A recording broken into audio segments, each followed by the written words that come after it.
Hello and welcome to the Villa Park podcast. It's me, Rich, and I'm back with another transfer talk show. It's been a while since we've jumped in on these transfer talk shows, but you know, with January just around the corner, the transfer rumour mill is well and truly in action. And we've got 4 players that have been linked with Aston Villa very, very recently. Please do hit that like button. Please hit that subscribe button. We are on the road to 5,000. We're literally 10 away from 4,800 on that road to 5K. So please do help us like, subscribe, and get your comments in below, your thoughts on these players that are linked with Aston Villa. So we know that we need a potentially sort of an attacking midfielder, number 10, someone to create, particularly at home where we've needed someone to maybe unlock the door, play those defence splitting passes, offer something slightly different. And maybe the likes of Emi Buendia haven't quite hit the heights, or definitely haven't hit the heights. And Morgan Rogers has been a little bit erratic of late. So the rumour mill is in full flow around that attacking midfielder position. And the first player, I think it was linked maybe last year or maybe 6 months ago, Oscar Gloukh of RB Salzburg, Red Bull Salzburg, and Israeli international, again, diminutive stature, 5'7", attacking midfielder or winger. As I said, playing at RB Salzburg at the moment, has 54 appearances, 14 goals across that time, 17 caps for Israel, and 3 goals as well, and is attracting quite a bit of interest. Now, if we take a look at his stats on SofaScore, he is, I mean, I don't know, he's got quite a few goals, he's got quite a few assists, which is pretty good. But looking at the Austrian Bundesliga, is that necessarily a league that he's going to take the step up? 20 years of age, so got lots of potential.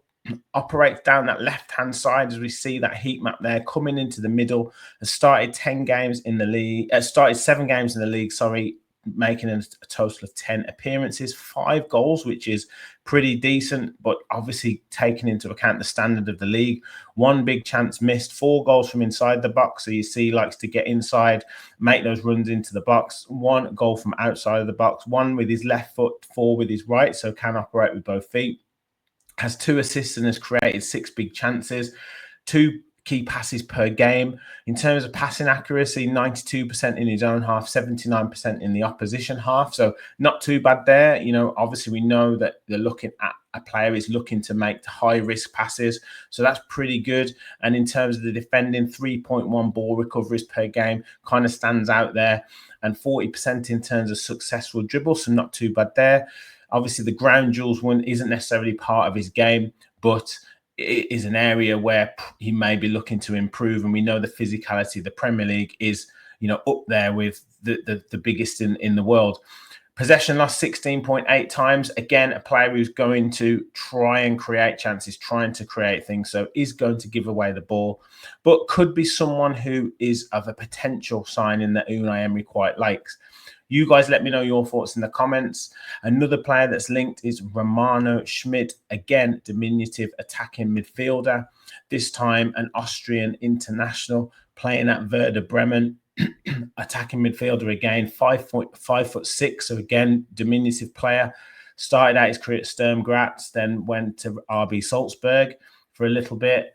FC Liefering, scoring 9 goals in 30 appearances, has been at Werder Bremen and has played at Wolfsberger on loan a couple of times, and has now made 125 appearances and scored 9 goals for Werder Bremen, and has 21 caps for Austria, full caps, represented them right through from under 15 level as well, and he scored 2 goals. So again, looking at his SofaScore stats, and his stats don't read as well, I'd say, as Oscar Gloukh, but maybe because he's playing in a tougher league, maybe because he's taken a little while to, I guess, set up his career.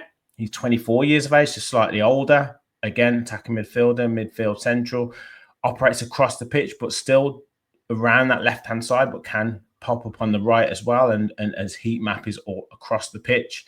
11 starts for Werder Bremen. Only scored 1 goal so far this season, though. Has missed 1 big chance and hasn't had too many opportunities. Not too sure how Werder Bremen is doing in the league, so that would play a big part. Has 1 assist this season as well. Passing accuracy is at 79% across the full areas of the pitch, 90% in his own half, 72% in the opposition half. And defending-wise, 4.9 ball recoveries per game, so higher there than Gloukh.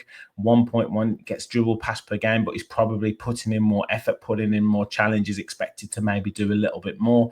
Those dribble stats are very similar, and the possession lost is very similar as well. But as I said, we know that these players are trying things that maybe are high risk, high reward. So look, you guys let me know your thoughts, but it's looking like Villa are interested in a bid of around 10 million euros would potentially secure his signature. So could be one of those bargains that Unai Emery likes to try and get, and also, someone who he wants to develop. So would you be interested in someone like that, Romano Schmid? Would you be interested in someone like Oscar Gloukh?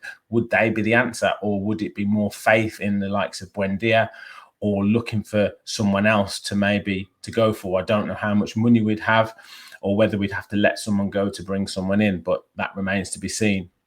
Also, the other position that we definitely need improvement in as well is right back, and we've been linked with Bright Osayi Samuel of Fenerbahce and ex-Cute Queen's Park Rangers. And I remember this player coming through at Blackpool, Queen's Park Rangers, and now doing very well at Fenerbahce, as I said, under Jose Mourinho.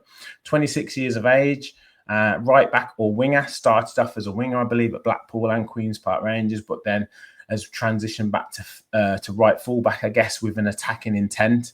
Has played 101 times, scoring 6 goals for Fenerbahce, so definitely found a home in Turkey and doing very well. As a Nigerian international now. So has 20 caps, so has international experience and obviously European experience as well, and could probably be available at a very reasonable price still.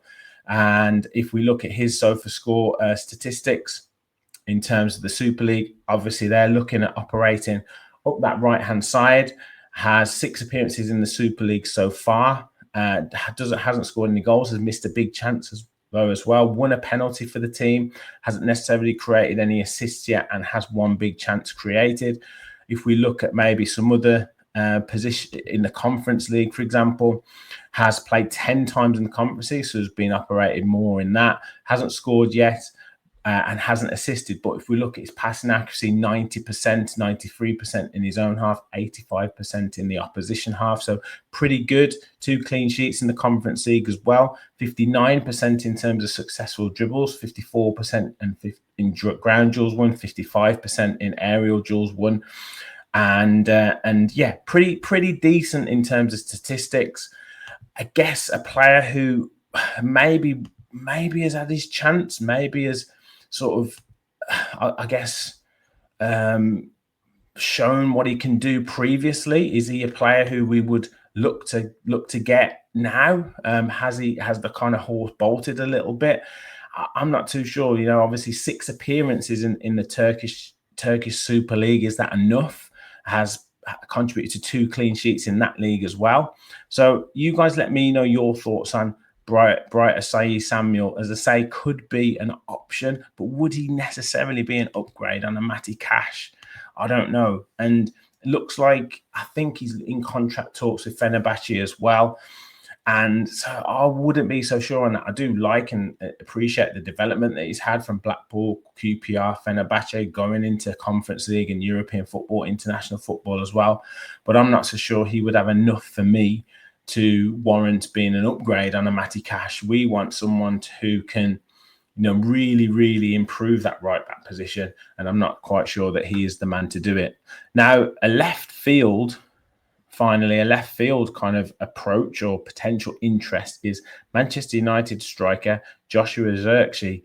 Now, that is a really strange one. Obviously, isn't getting the game time at Manchester United, hasn't had the impact that he deserved, that he thinks he deserves, sorry, and was an Erik ten Hag signing. So now that Ruben Amorim is in, maybe he's starting to panic as to what his future holds at Manchester United. Has 12 appearances only this season, scoring 1 goal.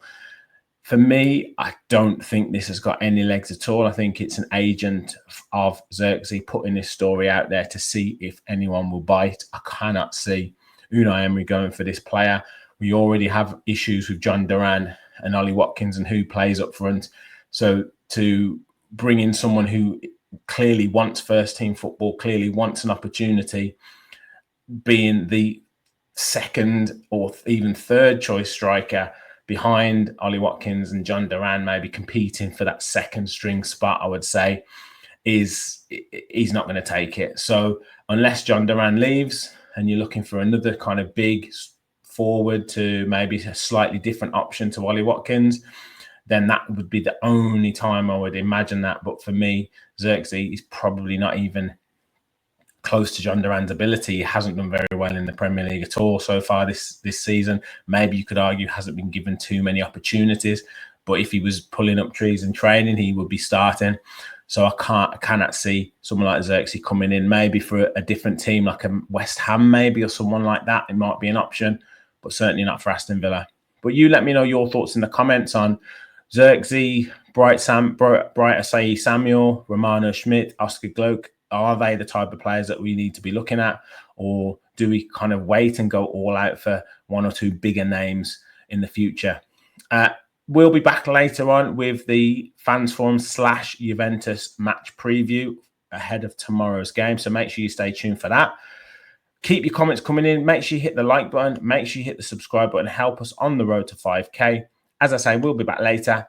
Thank you for watching. And as always, remember, we all follow the Villa.